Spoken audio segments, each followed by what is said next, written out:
கிராம சபை கூட்டத்தில் கலந்துக்க வந்திருக்கிற பொதுமக்கள் எல்லோருக்கும் உங்களின் ஒருவனான இந்த மு.க. ஸ்டாலினோட அன்பு வணக்கம். நம்முடைய திராவிட மாடல் ஆட்சி அமைஞ்சதுக்கு பிறகுதான் கிராம சபை கூட்டங்களை முறையாக தடங்கள் இல்லாமல் நடத்திட்டு வரோம்.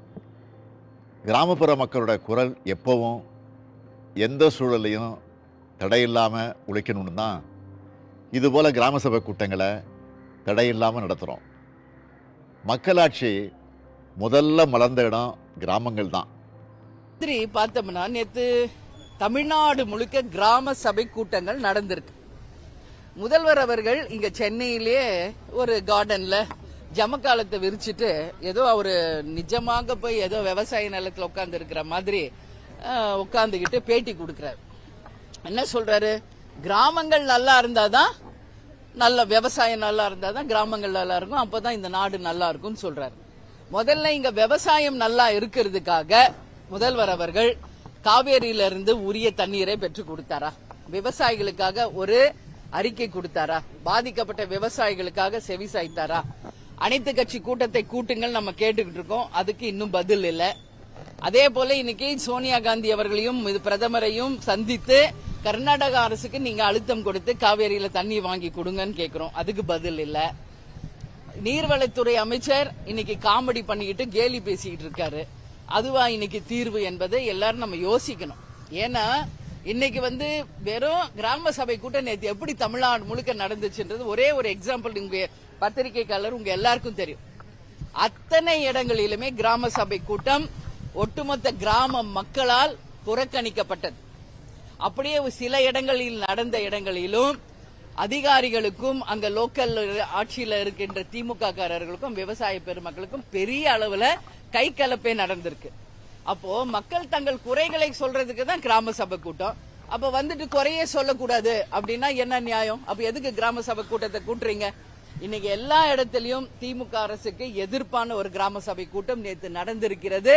இது உள்ளங்கை நெல்லிக்கனியாக நேற்று அனைத்து தொலைக்காட்சியிலுமே அதை நம்ம பார்க்க முடிஞ்சது. எனவே முதல்வர் அவர்களே, ஒரே இடத்துல சென்னையில ஜமக்காலம் போட்டுக்கிட்டு ஒட்டுமொத்த விவசாயிகளுக்காகவும் கிராமத்துக்காகவும் பேசிட்டோம்னு நினைக்காதீங்க. கடைகோடியில் இருக்கின்ற ஒவ்வொரு விவசாயியும் ஒவ்வொரு கிராம மக்களும் இன்னைக்கு பாதிக்கப்பட்டிருக்காங்க. வேலை இல்ல, டாஸ்மாகால தொல்லை, லஞ்சம், ஊழல், இப்ப ரோடு வசதிகள் இல்லை, எங்கும் இண்டஸ்ட்ரீஸ் இல்லை, இந்த மாதிரி பல பிரச்சனை இருக்கு. 1000 ரூபாய் பெண்களுக்கு கொடுக்கறோம்னு சொல்லி கொடுத்தீங்க, டாஸ்மாக் மூலம் பல ஆயிரம் வந்துகிட்டு இருக்கு உங்க கவர்மெண்ட்டுக்கு. அதனால இளம் விதவைகள் அதிகம் இருக்கின்ற ஒரு மாநிலமாக தமிழ்நாடு மாறிக்கிட்டு இருக்கு. இதெல்லாம் தடுக்கப்படணும் சொல்லி கேட்டுக்கிறோம். அதே மாதிரி இப்ப உள்ள போற 4 பேர் உள்ள வராங்க, பேஷண்ட்ஸ் ஸ்ட்ரெச்சர்ல தள்ளிட்டு வராங்க.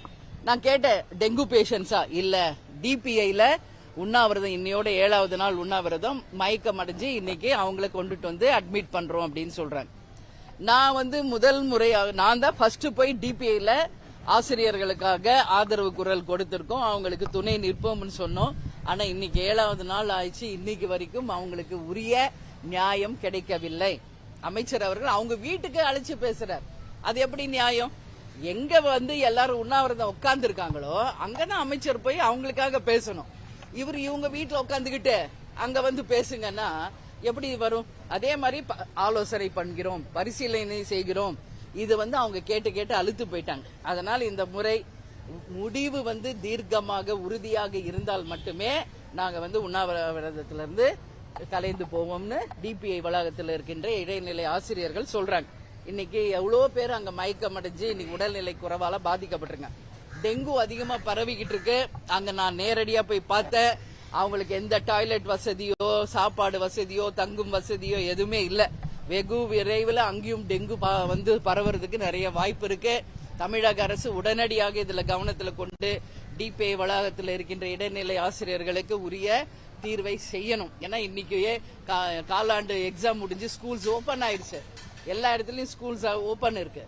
ஆனா எத்தனையோ ஸ்கூல்ல டீச்சர்ஸ் இல்லாம மாணவர்கள் வெறும் கிளாஸ்ல உட்கார்ந்து இருக்கிற நிலைமை இருக்கு. ஏன்னா இங்க டிபிஐ வளாகத்துல மட்டுமே ஒரு 7000 டீச்சர்ஸ் பெண்களும் ஆண்களும் உட்கார்ந்து இருக்காங்க. அப்ப தமிழ்நாடு முழுக்க என்ன நிலைமை அப்படிங்கறத நம்ம யோசிச்சு பார்க்கணும். அதனால இன்னில இருந்து ஸ்கூல்ஸ் ஓபன் ஆயிடுச்சு.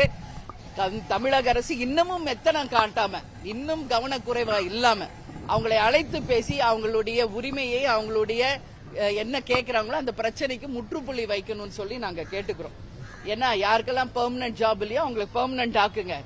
சம வேலைக்கு சம ஊதியம் சொல்றாங்க, அந்த சம ஊதியத்தை கொடுங்க. என்ன இல்லை இன்னைக்கு அரசாங்கத்துக்கிட்ட எவ்வளவோ இருக்கு. இன்னைக்கு அவங்க ஒண்ணு திமுக அறக்கட்டளையில இருந்தோ இல்ல நீங்க சம்பாரிச்சு வச்சிருக்கிற காசுலயே யாரும் கேட்கல, மக்களுடைய வரி பணத்துல இருக்கின்ற காசை தான் கேட்கிறாங்க. அது நீங்க நியாயமாக அவர்களுக்கு உரிய அந்த தொகையை கொடுத்து அவங்க பிரச்சனைக்கு முற்றுப்புள்ளி வைக்க வேண்டும் என்று இந்த நேரத்தில் நான் கேட்டுக்கொள்கிறேன்.